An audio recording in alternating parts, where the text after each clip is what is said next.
Boom! And just like that, mga kababayan, impeach na si VP Sara. Dahil sobra-sobra ang nakuha nilang boto, mga kababayan.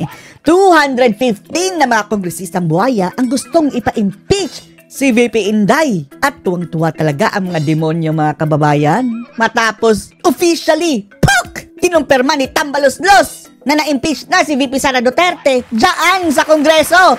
Tingnan nyo, ang akla, mga kababayan.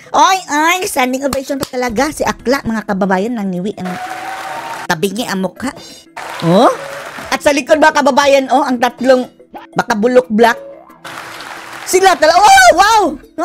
Pag ganyan-ganyan talaga si Francine, mga kababayan, Success, mga kababayan, nagmaterialize na ang kanilang pinaplano, mga kababayan. Di ba last year pa to o 2 years ago, mga kababayan, nakita natin na nagmeeting ang grupong ito, mga kababayan, ng makaliwang grupo at sinatambaluslos. Ngayon, nagkatotoo na ang kanilang plano, mga kababayan, na impeach na nila si VP Sara. Si Francine, wow! Happy ang leche. Animal. The total number of House members who verified and swore before me. Sino-sino ang mga ito, ha? Dapat ba isa publiko ito, mga kababayan? At kung ang congressman ninyo, mga kababayan, dyan sa inyong lugar ay bumoto sa pagpapa-impeach kay Sara, huwag nyo nang iboto, boycott, mga kababayan, kahit gusto nyo pa yan. Dahil walang paninindigan yan This impeachment complaint is 215. Wow! 215 na mga buhaya, mga kababayan. Samantalang 104 ang kailangan lang, mga kababayan. Andyan si Charis Pimpenko, mga kababayan, Sandro Marcos, so siyang unang-unang pumirma talaga sa impeachment ni VP Sara Duterte. Grabe! Clap, Sandra! Sige, clap. The majority leaders recognized. Mr. Speaker, may we know itong jablong ito, mga kababayan. what is 1/3 of the total number of the members of the House? The Secretary General will please respond. Ilan lang pala ang kailangan? 1/3 of the total number of members of the House is 102. 102 lang pala, mga kababayan. 215? Sobra-sobra pa sa kailangan. The Secretary General has responded to the query of the majority leader. The majority leaders recognized. Mr. Speaker, ang tanong, magkano ang dahilan? For the record. In In consonance with the Constitution. Parehong matataba, mga kababayan. On Article 11, on accountability of public officers, particularly Section 3, Paragraph 4, and pursuant to Section 14, Rule 4 of the Rule ng mga Rules of Procedure in Impeachment Proceedings, which provides as follows. Sige, Section 14, endorsement of the complaint resolution to the Senate. I-endorse na nila sa Senado, mga kababayan. Doon nagugulang ang verified complaint resolution of impeachment filed by at least 1/3 of all the members of the House. At least 1/3. Tapos 2/3 ang bumoto, mga kababayan. Grabe, no? Yan ang nagagawa ng salapi, mga kababayan. Hindi tayo naniniwala na walang perang nagpapaandar dyan. At ang perang ginamit dyan, mga kababayan, pera ng taong bayan. Yan nga yung sinasabi ni Sara Duterte. Nag-aaksaya sila ng pera, mga kababayan, para lang ma-impeach ako. Sino-sino yan? Magkano ang dahilan? Shall constitute the articles of impeachment. And in this case, the verified complaint resolution shall be endorsed to the Senate in the same manner as a... Dito naman mamamayagpag, mga kababayan, si Waiter Cheese Escudero. An approved bill of the House, considering that the Secretary General has certified that at least 215 members... At hinabol talaga nila, mga kababayan, Last day of session ngayon ng mga buhaya, mga kababayan. Babalik na sila after na ng eleksyon. Members of the House of Representatives have verified and swore before him the said impeachment complaint against Vice President Sara Zimmerman Duterte. Zimmerman, hindi Zimmerman. And consistent with our rules, I move that the Secretary General be directed immediately to endorse the same to the Senate. There is a motion to direct the Secretary General to immediately Kung matamaan sila ng bulalakaw dyan, mga kababayan, no? Tapos ang problema ng bayan. Yung habang nagsisession sila, bulalakaw. endorse to the Senate the impeachment complaint, having been filed by more than 1/3 of the membership of the House, or a total of Grabe, mga kababayan. Ang success, mga kababayan, tambalustos, no? Laki ng katawan, mga kababayan, no? Kinakain siguro yung ano. Anong kinakain mo dyan? Tambalustos. 215 members. Buhaya! Is there any objection? The chair hears none. The motion is approved. Walang objection! The Secretary General is so directed. The session is suspended.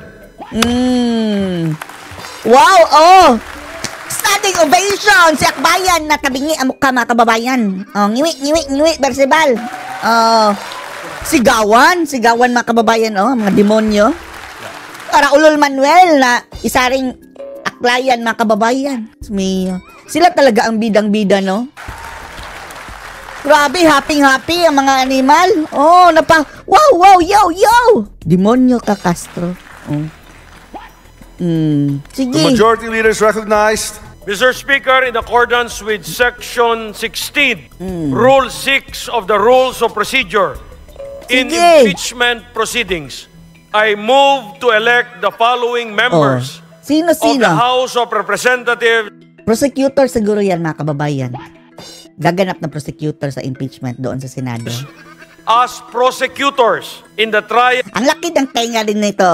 Ako Bicol Party List na representative. on the impeachment complaint filed against Vice President Sara C. Duterte. Z! Kanina ka pa. Yung Zimmerman niya, mga kababayan. Zimmerman. Tapos Sara C. Duterte. Mamali. Wrong spelling, wrong. Baka iba yung nalagay nyo. C. Baka hindi Z, kundi C. Representative Jervil Jinky Beatrix Luistro. Ay, Diyos mio, ang prosecutor, mga kababayan, yung gustong ipa-warrantless arrest yung mga vloggers na nagkakalat daw ng fake news. Ulats na. Talo na, mga kababayan. Prosecutor yan. Diyan palang kagunggungan na, mga kababayan. Luistro. Representative Sino? Romeo M. Acop. Isa pa yan si Akop, mga kababayan, na naniwala doon kay na Taguba, ni na Matubato, Las Cañas, na siya pinagbasehan niya, mga kababayan, na Grand Criminal Enterprise daw, ito si Digong. Ay, nako. The motion to elect the aforementioned members as prosecutors in the trial. Sino? Marami yung silang prosecutors, mga kababayan, mga bulok din. Buhaya. Impeachment complaint against Vice President Sara Z. Duterte. Is there any objection? The chair hears none. Wala talaga. Dahil lahat luhod sa iyo, The motion is approved. Sarap pukpukin nan. Ipukpuk mo sa ulo mo, tambaluslos. The majority leader is recognized. Happy. Mr. Speaker, in the additional reference of business earlier read by the Secretary General, there are 3 other impeachment complaints. Mayroon pa nga 3 na others, mga kababayan, no? Yung naunang sinampa, na dilima, yung ngiwi, yung mga pagdemonyo. Aanhin nyo iyon. Reserve, mga kababayan, sakaling hindi yan papalarin yung una, mayroon pa silang reserve na 3. Filed against Vice President Sara C. Duterte. These are the impeachment complaint filed by Teresita Quintos Deles, Yung nauna Father na-file. Fabiano Villanueva, Patrimonio. Gary Alejano et al. And endorsed by Representative Percival Sedanya Percival, ngiwi. Tabingi. of Sendanya. Akbayan Party List on Akbayan na akbayan. December 2 and December 19, 2024. Basta 3 yan, mga kababayan, ha? Transmitted to the archives. Kinahon. Gilagay sa kaban, mga kababayan, in-archive. Para for the future use. Mayroon sila mabubunot. Mayroon pa tayong isa. Ni-reject nyo yung una. Mayroon pa kami 3 nakatago dito. Pero dapat, mga kababayan, in a year, dapat mayroon lang isang i-proceed. I so move, Mr. Speaker. There is a motion to transmit to the archives the aforementioned 3 impeachment complaints filed last December 2. Nagkakamot pa ng buni sa kanyang, mga kababayan, sa kanyang betlog siguro yan. 4 and 19, Makati, 2024. tambaluslos. Is there any objection? The chair hears none. The motion is approved. These impeachment complaints are transmitted to the archives. Kinahon, in-archive ba kababayan, Mr. kinaban. Speaker, I move to suspend session for a few minutes. Layas! Na demonyo. Ano masasabi nyo dito mga kababayan na nagbubunyi ngayon ang mga buhaya dahil in-impeach na nila si VP Sara? Post your comments below.